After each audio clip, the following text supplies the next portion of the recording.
বললেন, হে আমার উম্মতেরা, তোমরা যদি আল্লাহর বিধান মানো, আমি নবীর তরিকা মোতাবেক চলো, তাহলে তোমরা জান্নাতের সুসংবাদ গ্রহণ করো।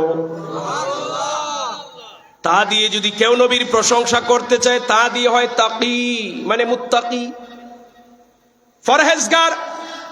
এই পৃথিবীর বুকে আপনার আমার নবীর চেয়ে বড় ফরহেজগার মুত্তাকি আর কেউ নাই। কিয়ামত পর্যন্ত যত বড় মুত্তাকি আসুক না কেন, আপনার আমার নবীর সমান হবে না। আপনার আমার নবী কেমন মুত্তাকি ছিলেন? রাতের বেলা নামাজে দাঁড়াইতেন।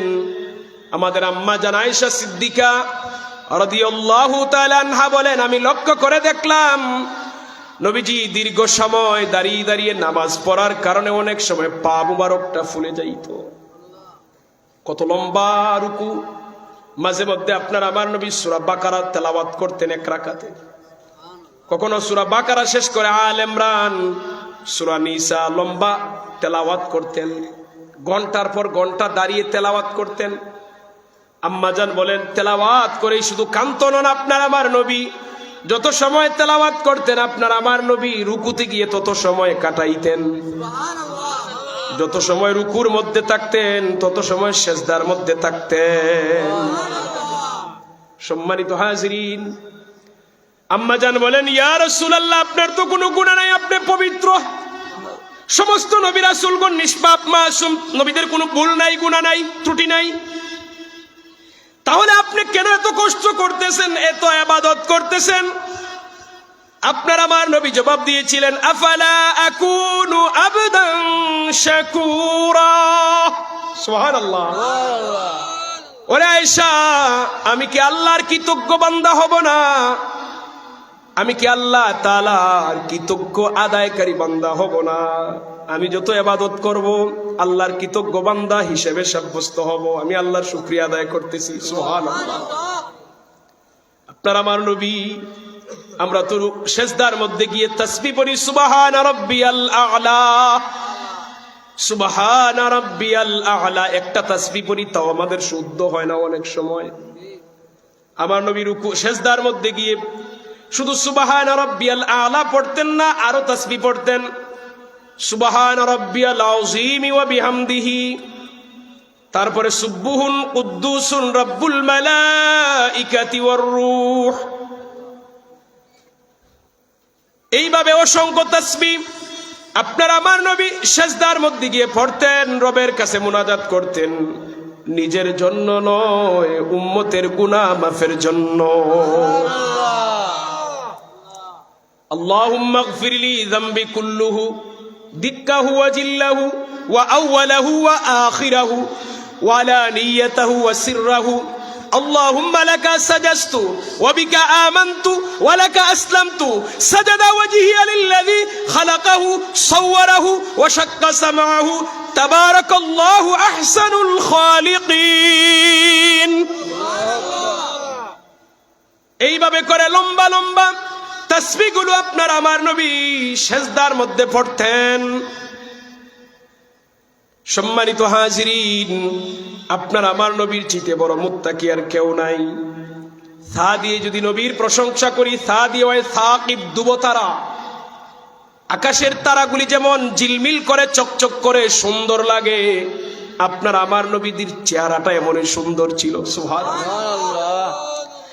হা দিয়ে যদি নবীর প্রশংসা করি, হামিদ। হামিদ মানে কৃতজ্ঞতা আদায়কারী।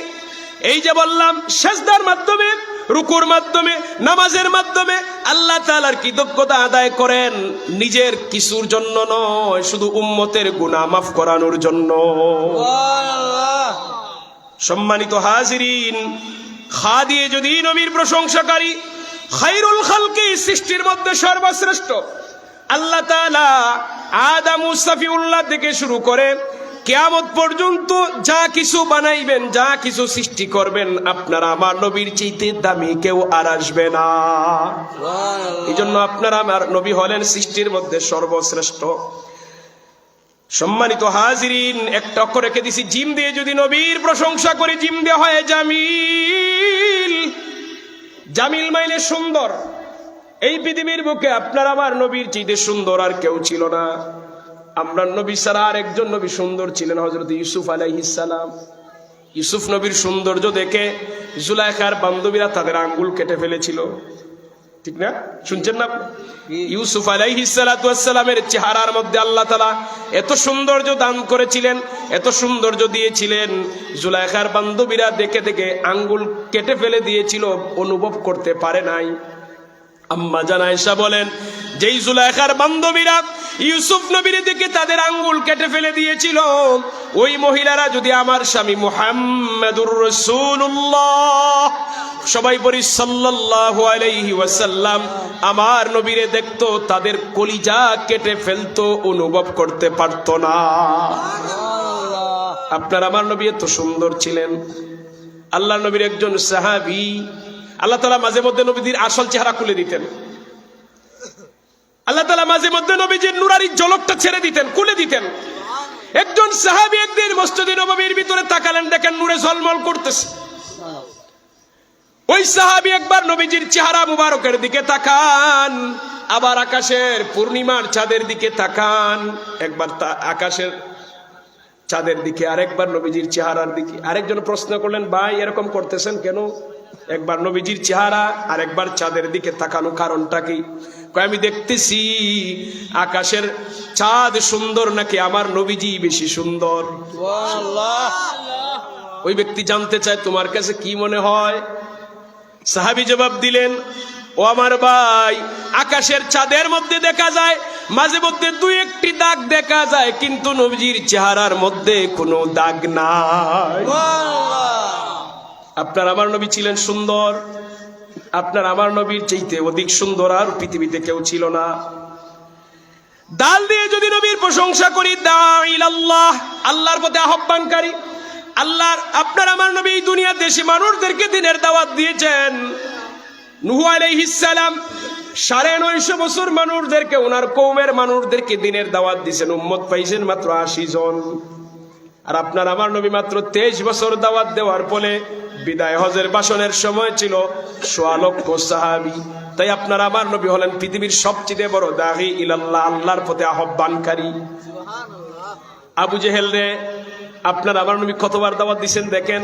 আবু জেহেল রে রাস্তায় পাইলে নবী কালেমার দাওয়াত দিতেন, আবু জেহেল গালি দিত, আবু জেহেল মারতো। বাড়িতে দাওয়াত দিতেন, রাস্তায় দাওয়াত দিতেন, যেখানে পাইতেন বলতেন আল্লাহর উপরই মানো না, আমারে মানো। আবু জেহেল গালি দিত, তারপর নবী দাওয়াত বন্ধ করেন নাই। একদিন আবু জেহেল নিষেধ দিছে, তুমি আর আমার বাড়িতে আসবে না। বিরক্ত হয়ে গেছে, এই মিয়া তোমার না করি তারপর আসো, এইভাবে অশ্লীল ভাষায় বলছি, তুমি আমার বাড়িতে আসো। একদিন রাতের বেলা প্রচন্ড জ্বর আরম্ভ হয়েছে। আরবের দেশ মরুভূমির দেশ, জ্বর মানে শুধু বালু উড়াউড়ি। আবু জেহেলের দরজার মধ্যে কে জানে আঘাত করেছে। আবু জেহেল দরজা খুলতে যাবে, তার স্ত্রী বলে, না না এখন দরজা খুলিও না, এমনও তো হতে পারে সন্ত্রাস আসতে পারে। আবু জেহেল বলে, না এই ঝড় বৃষ্টির সময়, ঝড়ের সময় সন্ত্রাস আসবে না, হয়তো কোনো মানুষ বিপদে পড়ছে। সে দরজা খুলে দেখে রাহমাতাল লিল আলামিন নবীজি দাঁড়িয়ে আছেন। তার চেহারা কালো করে ফেলছে। এই মেয়ে তোমারে বলছি না তুমি আসবে না আমার বাড়িতে, তারপর কেন আসলে? আমার নবী একটা মুস্কি হাসি দিলেন, মুস্কি হাসি দিয়ে বলেন, ও চাচা, গ্রাম্য চাচা ছিল আবু জেহেল, আফন চাচা না, গ্রাম্য চাচা, ও চাচা আপনি তো দিনের বেলা নিষেধ করেছেন, রাতের বেলা তো আর নিষেধ করেন নাই। ওই দিন আবু জেহেল আমার নবীর কথা শুনে মুস্কি হেসেছিল। আপনার আমার নবী মোট 400 বার আবু জেহেল রে দাওয়াত দিছেন। কয়বার? যতবার দাওয়াত দিছেন আবু জেহেল হয় গালি দিছে, না হয় ধমক দিছে, না হয় চেহারা কালো করেছে। তাহলে আপনার আমার নবীর চেয়ে দাঈল আল্লাহ বড় আর কেউ নাই। আপনার আমার নবী দাঈল আল্লাহ, আল্লাহর পথে মানুষকে আহ্বানকারী। এরপরে জাল দিয়ে যদি নবীর প্রশংসা করি, যু খুলুকিন আযীম, মহান চরিত্রের অধিকারী। আপনার আমার নবীর চেয়ে উত্তম চরিত্রের মানুষ পৃথিবীতে নাই। আপনার আমার নবীর চেয়ে উত্তম চরিত্রের মানুষ পৃথিবীতে নাই। একজন মানুষ ভালো না খারাপ সবচেয়ে যিনি বেশি জানেন তিনি হলো তার স্ত্রী, ঠিক না? স্ত্রী জানে তার স্বামী কেমন মানুষ।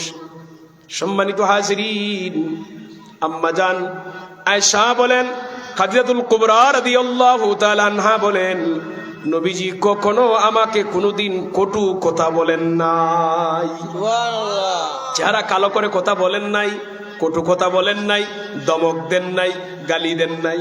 আহ, এত উত্তম আখলাকের অধিকারী আপনার আমার নবী।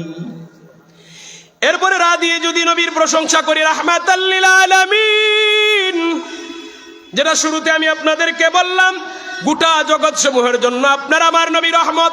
মুসলমানের জন্য রহমত, কাফেরের জন্য রহমত, মুশরিকের জন্য রহমত, মানুষের জন্য রহমত, জিনের জন্য রহমত, আল্লাহর সৃষ্টিকুলের মধ্যে যা কিছু আছে সবার জন্য রহমত।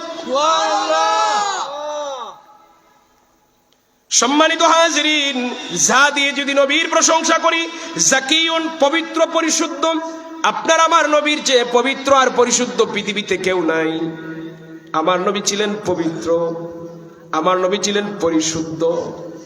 সম্মানিত হাজিরিন, এরপরে সিন দিয়ে যদি নবীর প্রশংসা করি, সাইয়্যিদুল বাশার, মানুষদের সরদার।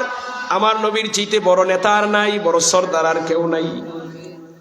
শুধু মানুষেরই নেতা না, সমস্ত নবীদেরও নেতা, সমস্ত রাসূলদের নেতা, দু জাহানের সরদার আমরা বলি।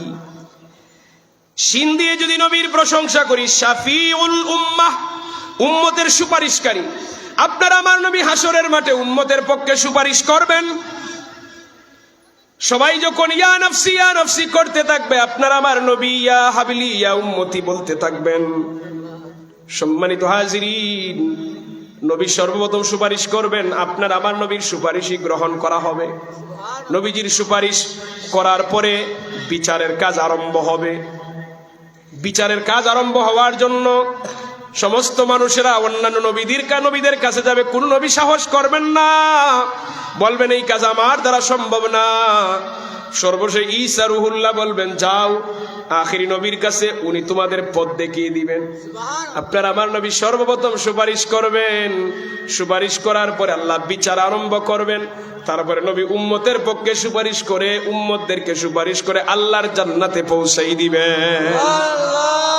সর্বশেষ শাফাআতি লি আহলিল কাবাইর মিন উম্মতি, কবিরা গুনাহগারী উম্মত যারা গুনার কারণে জাহান্নামের আগুনে জ্বলতেছে, আল্লাহর কাছে দরখাস্ত করবেন, মালিক আমার ওই সকল উম্মতদেরকে নাজাত দেন। নবীজির শাফায়াতের কারণে তাদের শাস্তি ভোগ করার পরে জাহান্নাম থেকে আল্লাহ তুলে দিবেন। জাহান্নামের আগুনে জ্বলে কঙ্কাল হয়ে যাবে, কালো ছাই হয়ে যাবে। তাদেরকে জান্নাতি পানি দিয়ে গোসল দেওয়া হবে। গোসল দেওয়ার পরে শরীর সুন্দর হয়ে যাবে। নবীজির সুপারিশের মাধ্যমে ওই বান্দাবান্দিরা ও জান্নাতে চলে যাবে। তাহলে আমরা নবীজির শাফায়াত চাই কিনা? নবীজির শাফায়াত ছাড়া পরকালে কারো নাজাত নাই। এরপরে দেখেন, সাদ দিয়ে যদি নবীর প্রশংসা করি, সাদিক, সর্বদা সত্যবাদী। পৃথিবীর বুকে আপনার আমার নবী গোটা 63 বছরের জিন্দেগিতে ডং করেও কোনোদিন মিথ্যা কথা বলেন নাই। আল্লাহু আকবার। 63 বছরের জিন্দেগিতে ডং করেও মিথ্যা কথা নবী বলেন নাই। পবিত্র নবী, সত্যবাদী নবী, সাদিক নবী, ডং করে বলেন নাই। ওই নবীর উম্মত আমরা, আমাদের জীবনে মিথ্যার অভাব নাই। ঠিক কিনা বলেন? কথায় কথায় মিথ্যা, কাজে কাজে মিথ্যা। আমরা মিথ্যায় জীবন ধ্বংস করে ফেলছি আমরা। কিন্তু আপনার আমার নবী সাদিক, সর্বদা সত্যবাদী, কখনো মিথ্যা বলেন নাই। এরপরে দেখেন, দুয়াত দিয়ে যদি নবীর প্রশংসা করি, দিয়াউন, আলো, নূরের উৎস।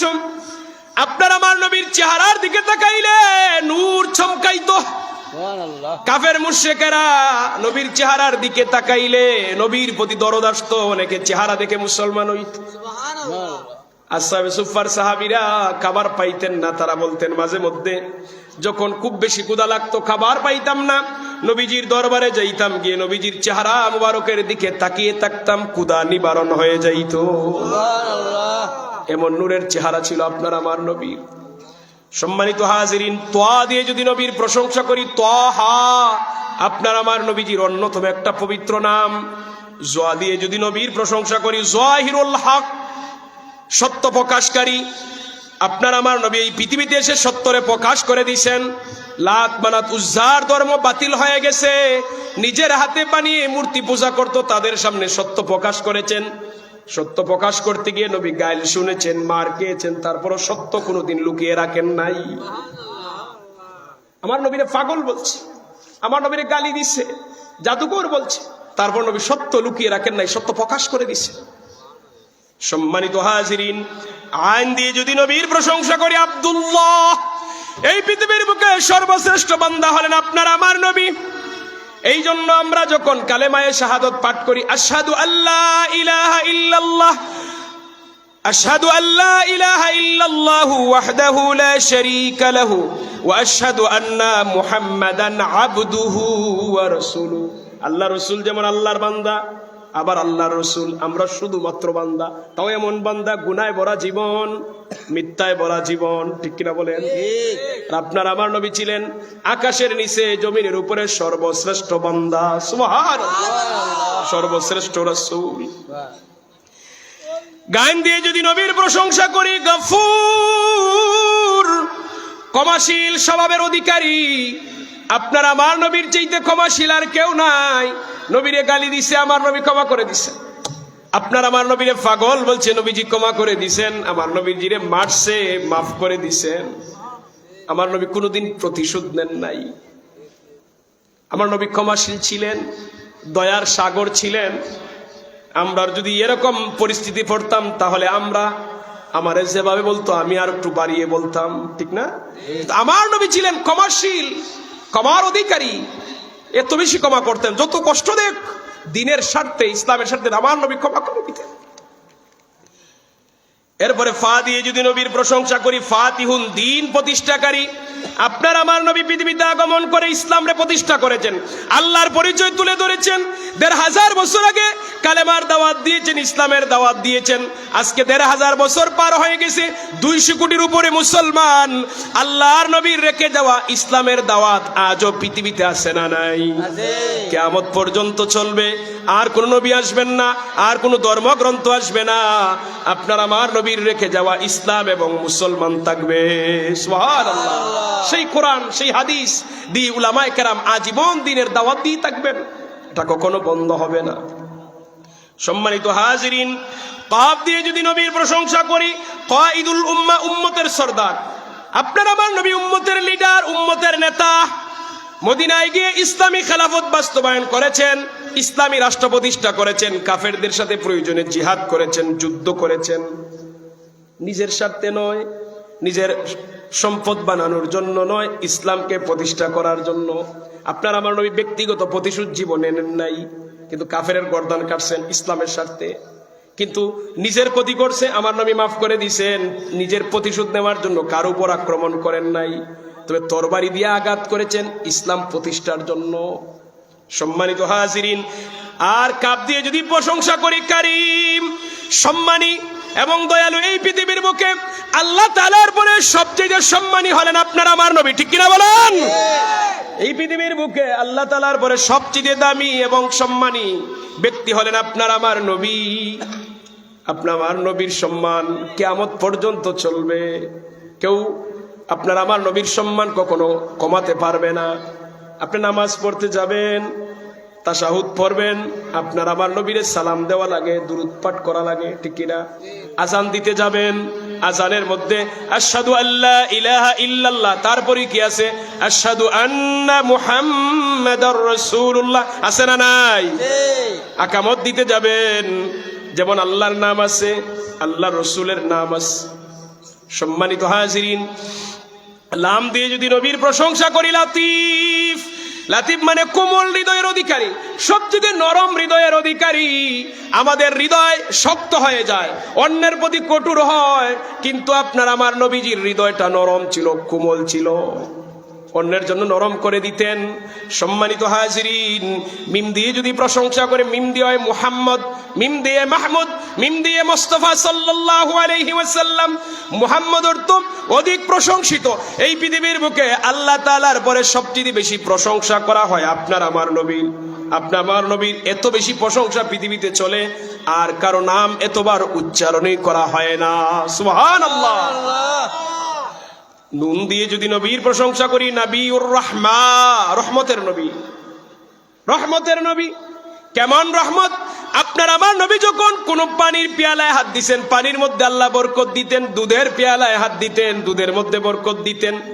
গাছের ফসলে হাত দিতেন, ফসলে বরকত দিতেন। আসহাবে সুফফার সাহাবায়ে কেরামরা ছিল 70-এর অধিক, কোন সময় কমতো, কোন সময় বাড়তো। দরিদ্র সাহাবীরা মদিনার পাশে একটা ঘরে থাকতেন, এদেরকে বলা হয় আসহাবে সুফফা। দরিদ্র সাহাবীরা থাকতেন এখানে। তো আসহাবে সুফফার একজন ছিলেন, নাম ছিল আবু হুরায়রা। এই সাহাবীর নাম শুনছি না আমরা? ওনার নাম আব্দুর রহমান ছিল। আমার নবী মহব্বত করে ডাকছিলেন। ওনার এই চাদর গায়ে দিয়ে নবীজির সামনে আসছিলেন। তো চাদরের ভিতর থেকে হঠাৎ করে বিড়াল লাফ দিয়ে পড়ছে নবীর সামনে একই। তো আমার নবী মুস্কি হাসি দিয়ে বলেন, ইয়া আবা হুরায়রা, হে বিড়াল চানার পিতা। মানে মানুষের বাচ্চারা যেভাবে কুলে নেয়, তুমি ওইভাবে বিড়ালকে কুলে নিছো, তুমি বিড়ালের বাপ। আমার নবী আদর করে ডাকতেন ইয়া আবাহির, মানে সংক্ষেপে, মানে আমার আবু হুরায়রা ডাকতেন। এরপর থেকে ওই সাহাবী বলেন, নবীজির জবান থেকে নামটা আসছে, বরকতের জন্য আবু হুরায়রা রাখছেন, বিড়ালের বাপই রাখছেন উনি। আমরা বিড়ালের বাপ হিসেবে চিনি আবু হুরায়রা। তো উনি বলতেছেন, একাধারে আমি একবার 3 দিন যাবত ক্ষুধার্ত, কোনো খাবার নাই। নবীর সাহাবী যিনি সবচেয়ে হাদিস বেশি বর্ণনা করেছেন, আবু হুরায়রা, উনি বলতেছেন ক্ষুধার যন্ত্রণায় কখনো পাথর বাঁধি, ভালো লাগে না, শুয়ে পড়ি। নামাজে দাঁড়াইলে ঠিক মতো রুকু সেজদা করতে পারে না, ক্ষুধার যন্ত্রণায়। উনি প্রথমে গেছেন সিদ্দিক আকবরের কাছে, কোরআন তেলাওয়াত করেছেন এজন্য যে যাতে আবু বকর বুঝেন উনার খাবারের প্রয়োজন, কিন্তু উনি বুঝেন নাই। গেছেন হযরত উমর রাদিয়াল্লাহু তাআলা আনহুর কাছে, তেলাওয়াত করলেন, উনি বুঝেন নাই। সর্বশেষে মসজিদে নববীতে নামাজ আদায় করে প্রথম গেইটে দাঁড়িয়ে রইলেন, প্রধান গেইটে দাঁড়িয়ে রইলেন। নবীর সাহাবীরা উনারে দেখে দেখে যায়, উনি সালাম দেয়। উনার ইচ্ছা হলো কেউ যেন আমারে দাওয়াত দিয়ে তার বাড়িতে নিয়ে যায়। সবাই চলে গেছেন, কেউ নিলেন না। তবে আবু হুরায়রা বলেন, আমার ভাইদের চেহারায় প্রমাণ করে আসলে তাদের বাড়িতে খাবারের ব্যবস্থা নাই, থাকলে অবশ্যই তারা নিত। সবাই যখন চলে গেছেন, আবু হুরায়রা বলেন, আমি মসজিদে নববীর প্রধান গেইটে শুয়ে পড়লাম। সবার শেষে রাহমাতাল লিল আলামিন নবীজি বের হচ্ছেন। নবীজি বের হয়ে আবু হুরায়রা বলেন, নবীজির হাত মুবারকটা আমার কপালের মধ্যে দিলেন, দিয়ে বলেন, আবু হুরায়রা, আমার মনে হয় তুমি ক্ষুধার্ত, তোমার খাবারের প্রয়োজন। আবু হুরায়রা বলেন, ইয়া রাসূলুল্লাহ, হ্যাঁ আমার খাবারের প্রয়োজন, আমি বড় ক্ষুধার্ত। নবীজি বলেন, দাঁড়াও, উঠো, তুমি আজকে আমার বাড়ির মেহমান। আচ্ছা বলেন, আকাশের নিচে জমিনের উপরে এর চাইতে দামি বাড়ি কি আর আছে?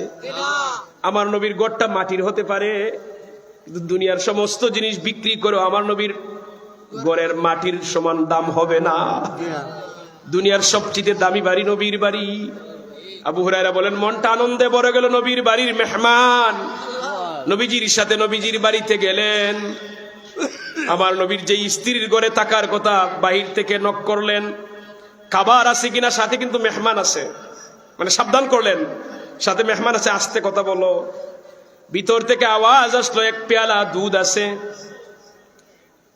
1 পেয়ালা দুধ আনা হলো। আমার নবী বললেন, ও আবু হুরায়রা, তুমি মসজিদে নববীতে যাও, মসজিদে নববীতে যাও, আসহাবে সুফফার যত সাহাবী আছে সবাইকে আমার বাড়িতে দাওয়াত দাও। আচ্ছা, খাবারের পরিমাণ কতটুকু?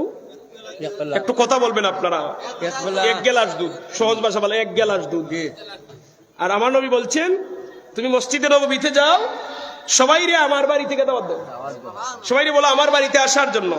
এটা কোনো কিচ্ছা না, এটা বুখারী শরীফের হাদিস। আল্লাহ নবী বলছিলেন, ইযহাব ইলা আহলি সুফফা ফাদউহুম লি, সবাইকে বলো তারা যেন আমার বাড়িতে আয়। সুবহানাল্লাহ।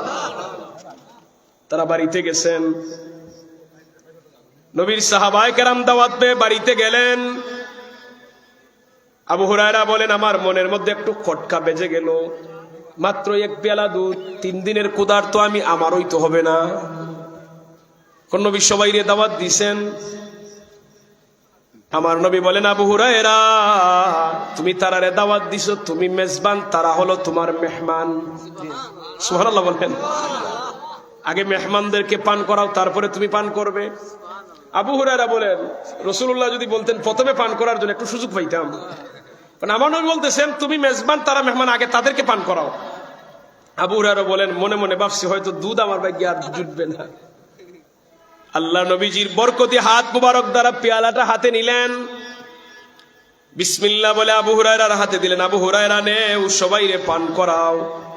আবু হুরায়রা রাদিয়াল্লাহু তাআলা হাতের মধ্যে পেয়ালাটা নিয়ে একজন একজন করে ধারাবাহিকভাবে পান করাইতে লাগলেন। আবু হুরায়রা বলেন, নবীর সাহাবীরা দুধ পান করে, আমি শুধু গ্লাসের দিকে তাকাই, দুধটা কোন পর্যায়ে আছে, আমার জন্য তাকে কিনা। আবু হুরায়রা বলেন, নবীর আসহাবে সুফফার 70-এর অধিক সাহাবীরা এক এক করে সবাই দুধ পান করলেন। দুধ পান করার পরে আমি পেয়ালার দিকে তাকিয়ে দেখলাম দুধটা প্রথম যেমন ছিল এখন তেমনই আছে। এই বরকত কার উসিলায়? নবীজির উসিলায়। বলেন কার উসিলায়? আল্লাহর উসিলায়। নবিউর রাহমাহ, রহমতের নবী, রহমতের নবী পেয়ালায় হাত দিছেন, দুধের পেয়ালায় হাত দিছেন, দুধে বরকত আল্লাহ দিয়ে দিছেন। 70 জনের অধিক তৃপ্তি শহরে খাওয়ার পরে পেয়ালার দুধ যেমন আছে তেমনই। আমার নবী বলেন, আবু হুরায়রা, এবার তুমি পান করো। ইশরাব ইয়া আবাহির, হে আবু হুরায়রা তুমি পান করো, তোমার সিরিয়াল আইছে। আবু হুরায়রা রাদিয়াল্লাহু তাআলা তৃপ্তি সহকারে দুধ পান করলেন। আমার নবী বলেন, আবু হুরায়রা তুমি আরো পান করো, তুমি বেশি দিনের ক্ষুধার্ত।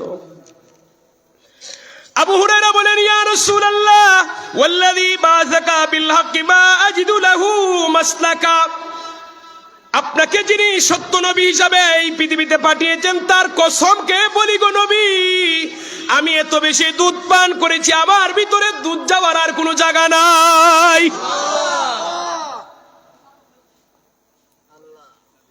আবু হুরায়রা বলেন, আমি দুধ পান করার পরে দেখলাম দুধটা যেমন ছিল এখনই তেমনই আছে। সর্বশেষ নবীজি নিজে দুধ পান করেছেন। কোন কোন বর্ণনা আইছে নবীজি দুধ পান করার পরে গড়ে দিয়েছেন, ওনার বিবিরাও পান করছেন। আর কোন কোন বর্ণনা রাসূলুল্লাহ দুধ পান করেছেন শেষ। এক পেয়ালা দুধ 70 জন মানুষ পান করার পরে আবু হুরায়রা 3 দিনের ক্ষুধার্ত, তিনি পান করছেন। রাহমাতাল লিল আলামিন আপনার আমার নবীজি পান করছেন। এখানে যদি এক পেয়ালা দুধ বন্টনের জন্য খারে দায়িত্ব দেওয়া হয়, সম্ভব নেই। আরে মানুষ 300, চিনির প্যাকেট 500 পুষে না আমরা, ঠিক না? মানুষ 300, চিনির প্যাকেট কিন্তু 500, এরপরে টান দেয় আমরা একটা করে হয় না। মানে কি অবস্থা বুঝতেছে? আর এই দায়িত্ব যদি দেওয়া হইতো যে এক পেয়ালা দুধ 70 ভাগ করো, মনে করেন হসপিটাল কয়জন যাবে? আল্লাহ তাআলা আমরা সহি বুঝ দান করে, সবাই বলে আমিন। ওই রহমতের নবীর উম্মত আমরা ভাগ্যবান। হা দিয়ে যদি নবীর প্রশংসা করি, হা দিউন সৎপথ প্রদর্শক, নবীজি এসে আমাদেরকে সত্যের পথ দেখাইছেন, হেদায়েতের পথ দেখাইছেন, ইসলামের রাস্তা দেখাইছেন, কালেমার রাস্তা দেখাইছেন। আমাদের বাপ দাদা কে জানি কালেমা পড়ে মুসলমান হয়েছে, আমরা নতুন করে কালেমা পড়ার প্রয়োজন পড়ে নাই। আমরা ভাগ্যবান, আমরা মুসলমানের ঘরের মুসলমান, বলি না আলহামদুলিল্লাহ। সম্মানিত হাজিরিন, ওয়াও দিয়ে যদি নবীর প্রশংসা করি, ওয়াফিউন প্রতিশ্রুতি রক্ষাকারী, আমার নবী প্রতিশ্রুতি দিলে রক্ষা করতেন। কেমন রক্ষা দেখেন? একজন ব্যক্তির কাছে আমার নবী ঋণ চাইলেন, আমাকে কিছু ঋণ দাও। ওই ব্যক্তি বলে, ঠিক আছে এখানে আপনি দাঁড়ান। একটা জায়গায় আমার নবী জিরে দাঁড় করে গেছে, যে এখানে আপনি দাঁড়ান, আমি আসতেছি বাড়ি থেকে। ওই ব্যক্তি বাড়িতে গেছে বেধর্মী, বাড়ি থেকে এমন একটা গুরুত্বপূর্ণ কাজ দেখছে, ওই কাজ দেখার পরে আমার নবীর কথা সে ভুলে গেছে। 3 দিন চলে গেছে, 3 দিন পরে তার নবীজির কথা স্মরণ হইছে। আরে আমি তো মুহাম্মদের ওয়াদা দিয়েছিলাম, দাঁড় করিয়ে এসেছিলাম। 3 দিন পরে তার স্মরণ হইছে। 3 দিন পরে স্মরণ হওয়ার পরে সে দৌড় দিছে, এসে দেখে আমার নবীজিরে যেই জায়গায় সে রেখে গিয়েছিল আমার নবী এখনো সেখানেই আছেন। শেষে বলে, আপনি কি জান নাই? আমার নবী বলেন, কিভাবে যাব? তুমি না আমাকে দাঁড় করিয়ে গেলে, আসবে বলে আমি অপেক্ষায় আছি। সুবহানাল্লাহ। ওই ব্যক্তি নবীজির আখলাক দেখে, চরিত্র দেখে, প্রতিশ্রুতি রক্ষা দেখে কালেমা পড়ে মুসলমান হয়ে গেছে। সুবহানাল্লাহ। আপনার আমার নবীর সর্বশেষ প্রশংসা ইয়াদি ইয়াসিন। এটা কেউ কেউ বলেছেন আপনার আমার নবীর একটা পবিত্র অন্যতম নাম। এভাবে যদি দুনিয়ার কোনো মানুষ যদি নবীর প্রশংসা করতে চায়, কিয়ামত পর্যন্ত প্রশংসা করলেও প্রশংসা কোনোদিন শেষ হবে না। সম্মানিত হাজিরিন, আপনার আমার নবী মদিনার সরদার, পৃথিবীর বাদশা, দুনিয়ার সমস্ত নবীদের নবী, কিন্তু গরিব মানুষদের সাথে, দুর্বল মানুষদের সাথে সবচেয়ে সুন্দর ব্যবহার করতেন। আপনার আমার নবী সাহাবায়ে কেরামদেরকে নিয়ে একটা বৈঠকে বসা, হঠাৎ করে গ্রাম্য একজন লোক আসছে, নাম ছিল জাহির। নাম কি? সে গ্রাম্য লোক, গ্রাম থেকে আসছে। তো আমার নবী বলতেন, জাহির হলো আমাদের গ্রাম, আমরা হলাম তার শহর। এটা দ্বারা নবী বুঝাইলেন, জাহির আসলে পরে বোঝা যায় গ্রামের মানুষদের সরল সহজ। মানে আলাপ আলোচনার ভিতরে উনি প্রশ্ন শুরু করতেন, বুঝতেন না যে কোন সময় প্রশ্ন করা লাগে, সিস্টেম জানতেন না। গ্রামের সরল সোজা মানুষ কি যেভাবে ব্যবহার করে, তা আমার নবী বলতেন, জাহির হলো আমাদের গ্রাম, আমরা হলাম তার শহর। ওই গ্রাম্য সরল সহজ লোকটা গ্রাম থেকে অনেক জিনিস নবীর জন্য হাদিয়া নিয়ে আইতো। আমার নবীও বিদায় বেলা তারে হাদিয়া দিতেন। এইভাবে চলতো। একদিন আপনার আমার নবী বাজারে গেছেন, বাজারে গিয়ে দেখলেন ওই গ্রাম্য লোকটা জাহির কিছু জিনিস বেচা কেনা করতেছে, বিক্রি করতেছে। সাধারণ অন্যান্য মানুষের এদেরকে দাম দেয় না, সরল সোজা মানুষদেরকে পাত্তা দেয় না। কিন্তু আপনার আমার নবী কত গুরুত্ব দিতেন। আপনার আমার নবী পিছন দিকে গিয়ে জাহিরের এইভাবে দুই হাত দিয়ে তার চোখটা ধরছেন। মানে একটু মজা করতেছেন আমার নবী, এইভাবে ধরছেন। আপনার আমার নবী এইভাবে ধরার পরে বলতেছেন, বলো তো আমি কে? বলতেছেন, বলো তো আমি কে? ওই জাহির লোকটি বলে, আপনি হলেন মুহাম্মাদুর রাসূলুল্লাহ সাল্লাল্লাহু আলাইহি ওয়াসাল্লাম। নবী জানতে চাইলেন, জাহির তুমি আমারে বলো, তুমি তো আমারে দেখো না, আমি তো পিছন দিক দিয়ে ধরেছি, ওটা অন্য মানুষের হাতও হতে পারে, তুমি আমারে কিভাবে চিনলে? ওই গ্রামের সরল সোজা মানুষ বলে, ইয়া রাসূলুল্লাহ, আপনাকে চিনা বড় আমার জন্য কষ্ট হয় নাই। আপনার হাত মোবারক দিয়ে যখন চৌকে ধরেছেন, আপনার হাত থেকে মেশকে আম্বরের চাইতে আরো সুন্দর ঘ্রাণ আসছে। আমি সেই ঘ্রাণ শুনে বুঝে ফেললাম এটা আপনি নবী ছাড়া আর কেউ না। আপনার আমার নবীজি রাস্তা দিয়ে যাইতেন, সুগন্ধি ছড়াইত। কয়েকদিন এই রাস্তা সুগন্ধি পাওয়া যাইত। এরপরে আপনার আমার নবী ওই জাহিরকে কোমরে ধরছেন, কোমরে ধরে বলতেছেন, কে আছো আমার এই গোলামরে কিনবে? উনি কালো মানুষ ছিলেন, খুব কালো, দেখতে সুন্দর ছিলেন না। কে আছো আমার গোলামরে কিনবে? নবীজি বলতেছেন। ওই ব্যক্তি চোখের পানি ছেড়ে কেঁদে বলে, ইয়া রাসূলুল্লাহ, আপনার এই গোলামরে বেচে কয় টাকা পাবেন? এই কালো গোলামরে কেউ কিনবে না। আমার মতো মানুষের, দুনিয়ার মানুষের দাম দিবে না। আমি ও কেজু মানুষ, কালো মানুষ, গ্রাম্য শহর, গ্রাম্য সরল সোজা মানুষ, আমি লেখাপড়া জানি না, ভাষা জানি না, আমারে কে কিনবে, কিনে কি বা করবে? আল্লাহ নবী বলেন, রে জাহির, দুনিয়ার মানুষের কাছে তুমি দামি না হতে পারো, আল্লাহ তাআলার কাছে তুমি অনেক দামি। দুনিয়ার সরল সহজ মানুষ যারা, এরা দুনিয়ার অন্য মানুষের কাছে দাম না পাইতে পারে, এরার দাম কিন্তু আল্লাহর কাছে আছে। আমার নবী বলছেন, অধিকাংশ দুনিয়ার ওই যে সরল সোজা মানুষই জান্নাতি। মানে সমাজের এত ফেসফাস বুঝে না, রাজনীতিও বুঝে না, বিচার আচারও যায় না, মানে সরল সোজা। এরা ঠগায় বেশি মানুষ। এরা যদি কোনো রকম ভাবে আল্লাহর বিধানগুলি মানতে পারে, এইরকম মানুষেরাই বেশি জান্নাতে যাবে। দুনিয়াতে যে যত বেশি বুঝে তার কিন্তু তত বেশি হিসাব আছে। আপনি যতটুকু করবেন না দুনিয়াতে, ততটুকুর হিসাব দিতে হবে আল্লাহর দরবারে। হিসাব কঠিন। মনে করেন এই যে এখানে আমি উপরে বসছি, আপনার ঠান্ডার মধ্যে নিচে বসা, দুনিয়া এত দাম দিচ্ছেন, সম্মান দিচ্ছেন, এখানে যেভাবে বসে কথা বলতেছি, পরকালে হিসাবটাও আমরা বেশি। এই জবান দিয়ে যা বের হচ্ছে, এটার প্রতি যদি আমার আমল না থাকে, এটার প্রতি যদি আমার আমল না থাকে, তাহলে এই জিহ্বা আগুনের কেসি দিয়ে কাটা হবে। আগুনের কেসি মানে কেসিরে আগুনের মধ্যে দিয়ে লাল করা হবে। আর ওই আগুন দিয়ে আগুনের কেসি দিয়ে জিব্বা কাটা হবে। বক্তাগিরি এত সোজা না, এটা কঠিন বিষয়। আল্লাহ তাআলা যেন এমন কথা বলেন যা আমল করতে পারি, বলেন আমিন। যেন প্রয়োজনীয় কথা, উপকারী কথা বলতে পারি, বলেন আমিন। দুরূদ শরীফ পড়ি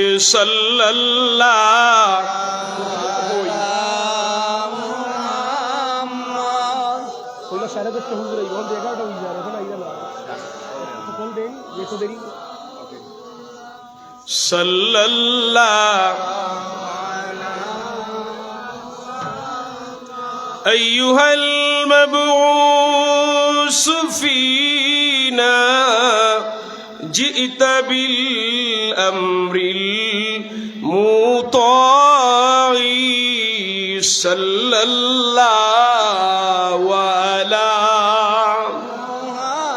محمد صلى الله عليه وسلم صلى الله على محمد صلى الله عليه وسلم। মুহতারাম হাজিরিন, বিদায় বেলা আপনাদেরকে বলি, এই যে দীর্ঘ সময় আল্লাহর হাবিবের আখলাক নিয়ে, শানে রিসালাতের উপর আলোচনা করেছি, এখান থেকে যদি আমরা যে কোনো একটা বিষয় আমাদের জীবনে আনতে পারি, যেমন আমার নবী সর্বদা সত্যবাদী, আমরা যদি সত্যবাদী হই জীবন ধন্য হয়ে যাবে, ঠিক না? আপনি আমি যদি প্রতিশ্রুতি রক্ষা করি হই, প্রতিশ্রুতি দিলে রক্ষা করি, তাহলে আপনি সম্মানী হবেন। আপনি যদি মানুষের সাথে, ওই যে আপনার আমার নবী সাধারণ মানুষের সাথে কেমন মিশতেন, কত ভালোবাসতেন, এরকম হই, তাহলে আপনি সম্মানী হবেন। এই জন্য আল্লাহ নবী সাল্লাল্লাহু আলাইহি ওয়াসাল্লাম বলেছেন, কোন মানুষ যদি 4টি গুণ অর্জন করে, কয়টি গুণ? আর তাদেরকে যদি আল্লাহ আর কোনো কিছু না দেন, এই 4টি জিনিসই তার জন্য যথেষ্ট হয়ে যাবে। না বলছিলেন 10:30, এখন তো 11টা হয়ে গেছে। এখন উনি কোন জায়গায় আছে এটা তো শিওর নাই, কই আছেন উনি? আচ্ছা ঠিক আছে। তো আল্লাহ নবী বলছেন 4টি গুণ যদি কেউ অর্জন করে, 4টি গুণ, আর যদি কোনো নিয়ামত ওই ব্যক্তি নাও পায়, এই 4টি গুণ তার জন্য যথেষ্ট হয়ে যাবে। এই হাদিসটি আসছে মুসনাদে আহমদের মধ্যে 6652 নম্বর হাদিস। 4টা গুণের কথা নবীজি নিজে বলছেন, কোন বান্দা যদি অর্জন করতে পারে, এই 4টা গুণই তার জন্য যথেষ্ট হবে। 1 নম্বরে নবীজি বলছেন হিফজু আমানা, যদি আমানতের হেফাজত করতে পারে। 2 নম্বরে নবীজি বলছেন ওয়াসিদকু হাদিস, সত্য কথা বলা। 3 নম্বরে নবীজি বলছেন ওয়া হুসনু খালিকা, সচ্চরিত্র। 4 নম্বরে নবীজি বলেছেন ওয়া ইফাতুন ফি তুহমা, কাবারের পবিত্রতা। কয়টি গুণ? আমি আবারও বলি, হিফজু আমানা, আমানতের হেফাজত,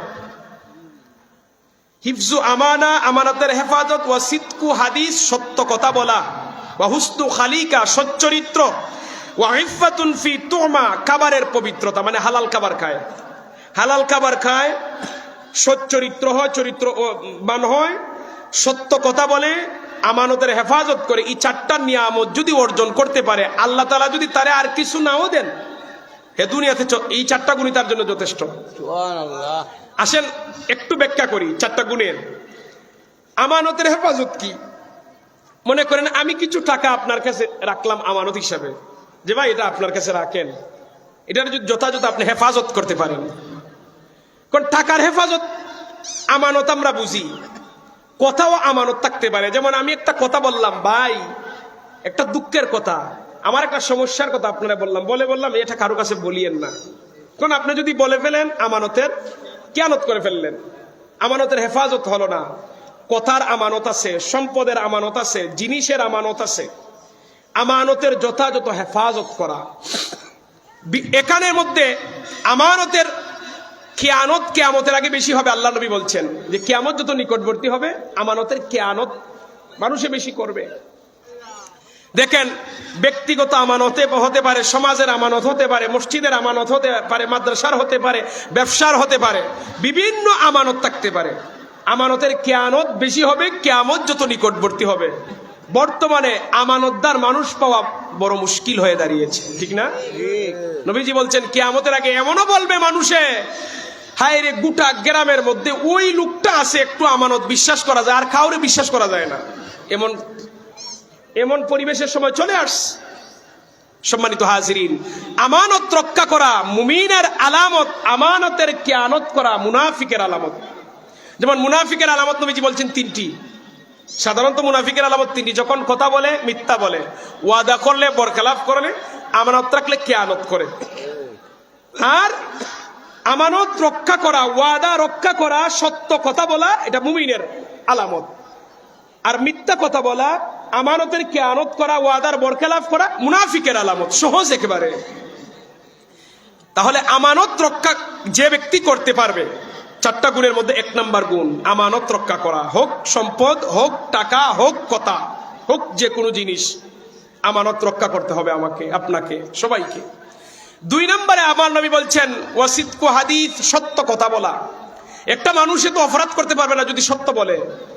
যদি সবসময় সত্য কথা বলে, হে অপরাধ ছেড়ে দিতে বাধ্য। মনে করেন চুরি করছে, কিন্তু হে সত্য কথা বলে, হে বলে দিবে আমি চুরি করছি, তখন সে লজ্জায় আস্তে আস্তে চুরি ছেড়ে দিবে।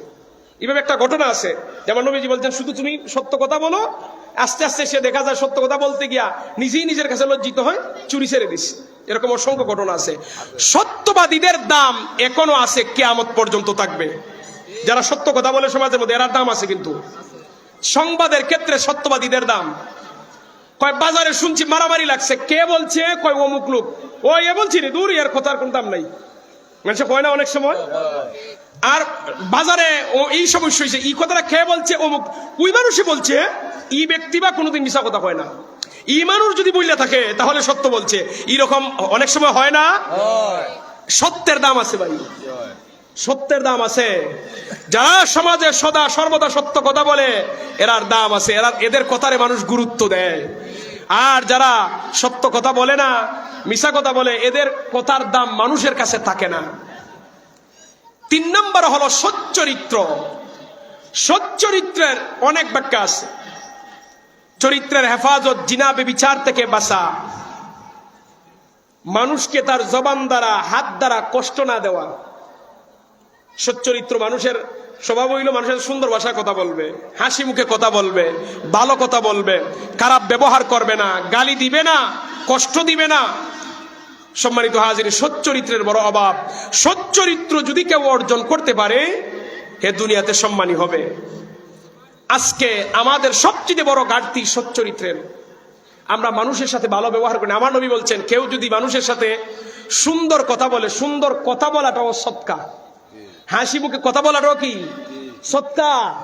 একজনের সৎকা, দান সৎকা করতেছে, একজনের হাসি মুখে সুন্দর ভাষা কথা বলছে, এটাও সৎকা। সম্মানিত হাজির, উলামায়ে কেরাম যে কথা বলে, কুরআন হাদিসের এই সুন্দর সুন্দর কথা, প্রতিটা কথাবার্তাই হলো সৎকা। প্রতিটা কথার বিনিময়ে আল্লাহ তাআলা যিনি বলবেন ওনারা যেমন সব দিবেন, যারা মনোযোগ দিয়ে শুনবে তাদেরকেও সব দিবেন। আপনারা যেখানে বসছেন এটা একেবারে বৃথা যাবে না। যদি আপনার আমার নিয়তের মধ্যে ইখলাস থাকে, নিয়তের মধ্যে যদি পরিশুদ্ধতা থাকে, তাহলে প্রতিটা কথার বিনিময়ে আল্লাহ তাআলা সব দিবেন। সুবহানাল্লাহ। সম্মানিত হাজিরিন, সচ্চরিত্রের অনেক দাম। 4 নম্বরটা হলো খাবারের পবিত্রতা। খাবারের পবিত্রতা মানে কি? হালাল খাবার খাওয়া। আল্লাহর নবীর সাহাবী বললেন, ইয়া রাসূলুল্লাহ, ইয়া হাবিবাল্লাহ, আমাকে এমন একটা দোয়া শিখিয়ে দেন যে দোয়া করা মাত্রই যেন আল্লাহ তাআলা আমার দোয়াটা কবুল করে নেন। আল্লাহ নবী বললেন, রে সাহাবী, তুমি তোমার খাবারটাকে হালাল করে নাও। তুমি যা গ্রহণ করবে হালাল খাবার গ্রহণ করবে। হালাল খাবারকে যদি ইবাদত করো, আল্লাহর কাছে তুমি যা চাইবে আল্লাহ তাআলা তাই কবুল করে নিবেন। একজন ব্যক্তি, আমার নবী বলছেন, পেরেশান হয়ে যাচ্ছে।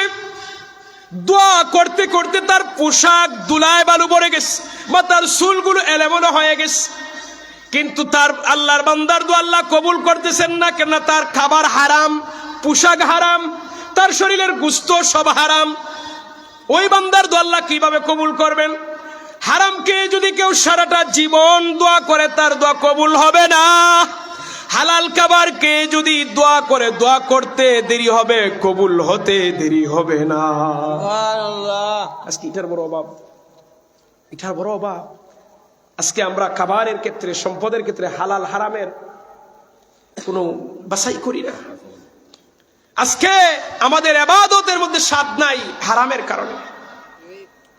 আজকে ইবাদতের মধ্যে মজা নাই, আমাদের খাবারটা হালাল না হারাম এটা একটু চিন্তা